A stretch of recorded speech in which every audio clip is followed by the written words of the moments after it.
Hello friends, महिमा voice पर आपका स्वागत है। आज की कहानी माँ तो माँ होती है। हेलो माँ, मैं राजू बोल रहा हूँ। कैसी हो माँ? मैं ठीक हूँ बेटे। ये बताओ तुम और बहू दोनों कैसे हो? हम दोनों ठीक हैं माँ। माँ आपकी बहुत याद आती है। अच्छा सुनो माँ, मैं अगले महीने इंडिया आ रहा हूँ तुम्हें लेने।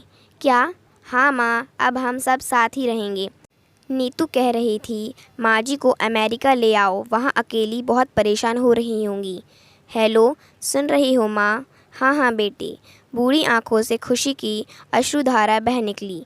बेटे और बहू का प्यार नस नस में दौड़ने लगा। जीवन के 70 साल गुजार चुकी सावित्री ने जल्दी से अपने पल्लू से आंसू पोंछे और बेटे से बात करने लगी। पूरे 2 साल बाद बेटा घर आ रहा था। बूढ़ी सावित्री ने मोहल्ले भर में दौड़ दौड़ कर ये खबर सबको सुना दी। सभी खुश थे कि चलो बुढ़ापा चैन से बेटे और बहू के साथ गुजर जाएगा। राजू अकेला आया था। उसने कहा कि माँ, हमें जल्दी ही वापस जाना है, इसलिए जो भी रुपया पैसा किसी से लेना है लेकर रख लो, और तब तक मैं किसी प्रॉपर्टी डीलर से मकान की बात करता हूँ। मकान? माँ ने पूछा। हाँ माँ, अब ये मकान बेचना पड़ेगा, वरना कौन इसकी देखभाल करेगा? हम सब तो अब अमेरिका में ही रहेंगे। बूढ़ी आंखों ने मकान के कोने कोने को ऐसे निहारा जैसे किसी अबोध बच्चे को सहला रही हो। आनन फानर और औने पौने दाम में राजू ने मकान बेच दिया। सावित्री देवी ने वो ज़रूरी सामान समेटा जिससे उनको बहुत ज़्यादा लगाव था।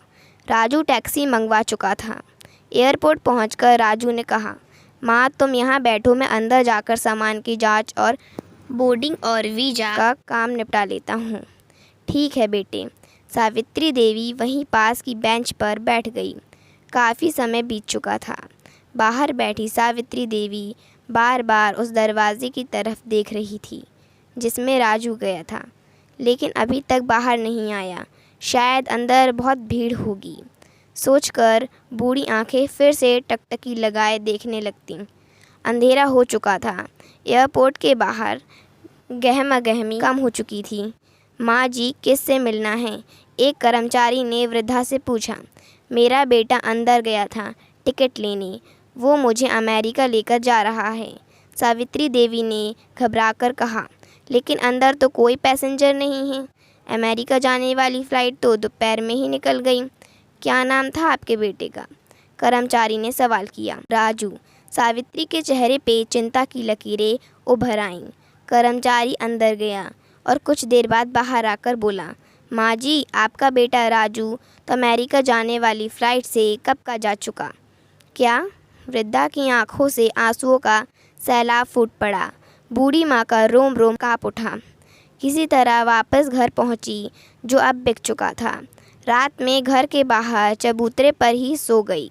सुबह हुई तो दयालु मकान मालिक ने एक कमरा रहने को दे दिया। पति की पेंशन से घर का किराया और खाने का काम चलने लगा। समय गुजरने लगा। एक दिन मकान मालिक ने वृद्धा से पूछा, माँ जी, क्यों नहीं आप अपने किसी रिश्तेदार के यहाँ चली जाए? अब आपकी उम्र भी हो गई है, अकेली कब तक रह पाएंगी? हाँ, चली तो जाऊँ, लेकिन कल को मेरा बेटा आया तो यहाँ फिर कौन उसका ख्याल रखेगा? आँख से आंसू आने लग गए। विनती, माँ बाप का दिल कभी मत दुखाना। शिक्षा, माँ तो माँ होती है।